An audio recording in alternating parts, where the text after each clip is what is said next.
So this episode, the focus is sim racing. I've been doing sim racing for many years. I have a sim racing rig. I use virtual reality, and I want to show how I use my 3D printer to customize my sim rig to fit my personality. And this isn't just about sim racing. This is about giving you ideas that might spark what else you could use 3D printers for. So let's get started. So we're going to start out with a little bit easier things to print, and then step up to more customized things I've designed myself.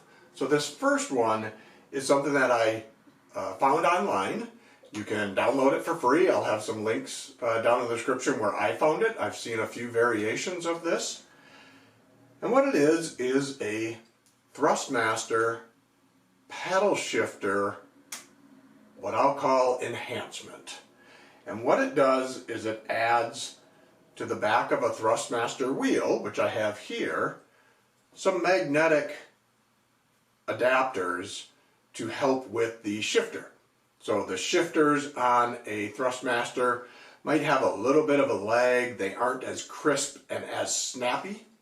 And someone came up with a mod that you can take some two-sided tape. You'll need some magnets, and you 3D print this angled bracket that has two holes for where you super glue in the magnets. And I've got an example here, but you mount it onto the back of your wheel for a Thrustmaster using the two-sided tape, using the magnets, and it gives you a much more crisp adjustment for your paddle shifters.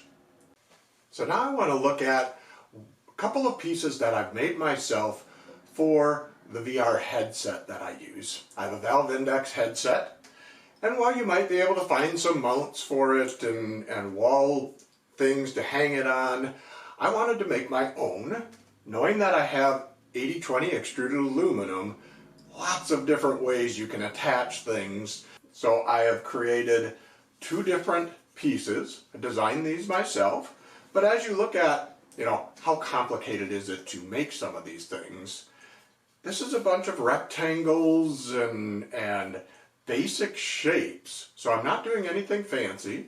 I go for functional. But if you're good at modeling, you can come up with some pretty unique stuff.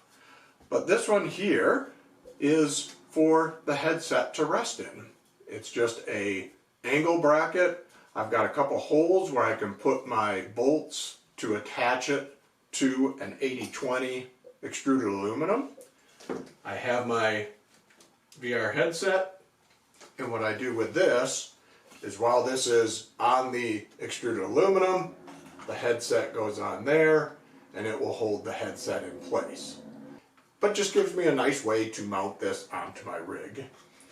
The other that I'll get some pictures of, which is this odd looking shape, but I did this to fit on the back of my seat. I've got some openings in the back of my seat. This will clamp into there, and I use this to hold the cord. So the cord goes into here. It keeps it so that it keeps the cord off of my back and my shoulders. I can still turn my head and the cord will kind of slide through here. And so I'll show you how I use these two on my rig.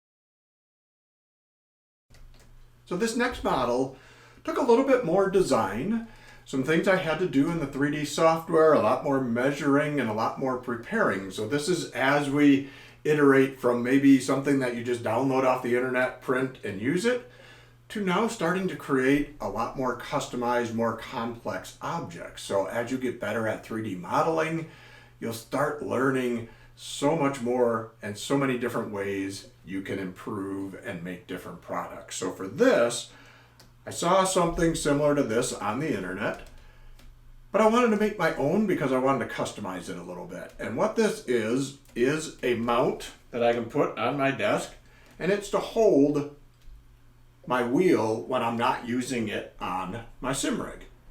And it's a wheel mount made for the Thrustmaster direct drive wheel. So as I went about how would I create my own, I wanted to customize mine a little bit, in which when I put the direct drive wheel in, I want it to be at an angle to slide in. When I turn it, I want it to lock in place. So the way to go about this is you just start by taking your calipers, getting all the measurements, and you're trying to recreate this end of the Thrustmaster attachment. And I start doing that, and I'll do some close-ups of all of this by taking notes. I just write it down on a piece of paper, all the dimensions, and I go into the software and I start creating that object. Then I start doing test prints. Just small little pieces to make sure, did I create it the right size? Does it actually fit onto there? Is it too loose? Is it too tight? Do I need to make some adjustments? So small little ones, and I keep iterating along as I do that. So you're using less and less plastic. But this is a test, adjust, print, test, adjust, print. That is kind of the process for a lot of things as you start creating your own, as in any manufacturing process. And what I came up with in the end, I was pretty happy with, because how this works, I was able to make it. So again, this goes in at about a 15-degree angle. If I can see where I'm at here. So right now, this would mount to the wall. This would go in, and I'm going to show you an actual close-up of it. But it goes in at a slight angle, and when you turn it, it now holds in place. So if I turn it, it comes out. If I turn it, it stays in place. So that was the customization I wanted. And now we're going to put this on the wall, put this on the rig, and I'll show you how that works.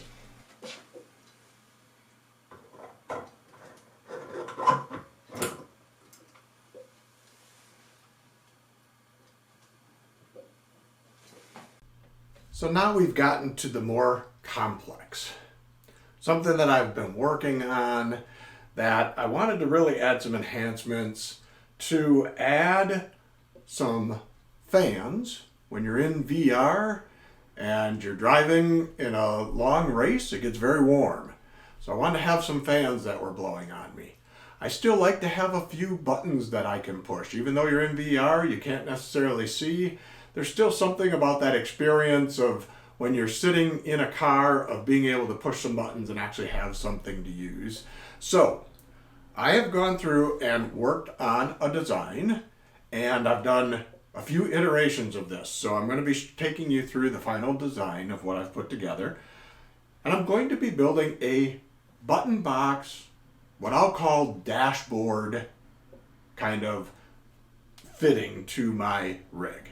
So I'm going to have something like this that I will mount, and I've still got to figure out the mounting portions of it, on one on each side, that I will be able to have a fan and an adjuster for that fan. And this is where customizing things becomes a lot of fun. When you start figuring out 3D modeling, how to do this, you can start coming up with a really cool look and feel, and that's what I'm hoping to get out of this. So just taking you through a few parts and pieces that I have here. One is a fan mount. So I have a 120 millimeter computer fan, adjustable. I have a fan controller box that I'm going to use, and this essentially slides right into there. So that gives me my fan. The next portion is, I decided to do this in a couple of pieces that I'm going to glue together. And sometimes you have to decide, do you want to try to print this all at once? Do you want to do parts and pieces? You know, using things like screws and nuts and bolts to hold things together. 3D printers don't have to be, I'm going to do everything in one print and it all has to be done on the printer. Think of it as another tool in the toolbox, along with all the other parts and pieces that you can use to make things. So this will end up getting mounted onto here. And I just made this as an additional extension. And this becomes my vent, kind of like in a car. So I wanted this to look like a dashboard that was going to be in an actual car. So to quickly show you that, I've kind of taped one together here, put some of the parts and pieces. So I will glue all this. But again, my fan goes in here. Now you can see I have an adjustable vent that I 3D printed, and this rotates around so I can now, like in a regular car, move the vent to blow the air where I want it to. All of this is going to mount onto the back of this board here. So now when you look at your rim, or at my dashboard, you can see I now have my vent. I have 3 holes for some buttons, and I created this box that my fan controller is going to slide into. Now, for this one, I did this in just any plastic that I had because I wasn't worried about the color of it. I also have this carbon fiber material. It's not carbon fiber, it's just a sticker. So it's carbon fiber sticker that I'll be able to put over the top of this, peel it, stick it on, and give this a carbon fiber look. So this one becomes my dashboard that when I'm looking at the rig, gives it some really neat customization. So we're going to go through assembling this, figuring out still need to figure out a mounting bracket and get all of this put onto the rig.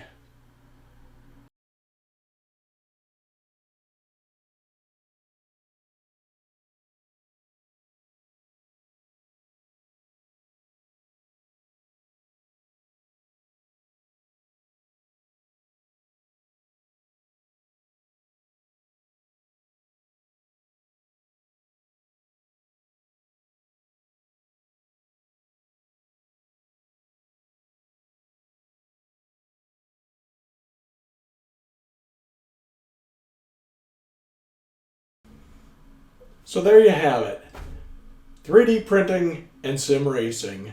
I hope you found this beneficial to showcase some of the ways you can use 3D printers, ways to really enhance your sim racing experience, but maybe some other ideas.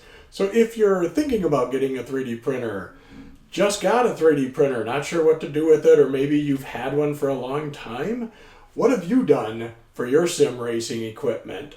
Leave any comments. Would love to see some of the other things people have done to enhance their sim racing experience.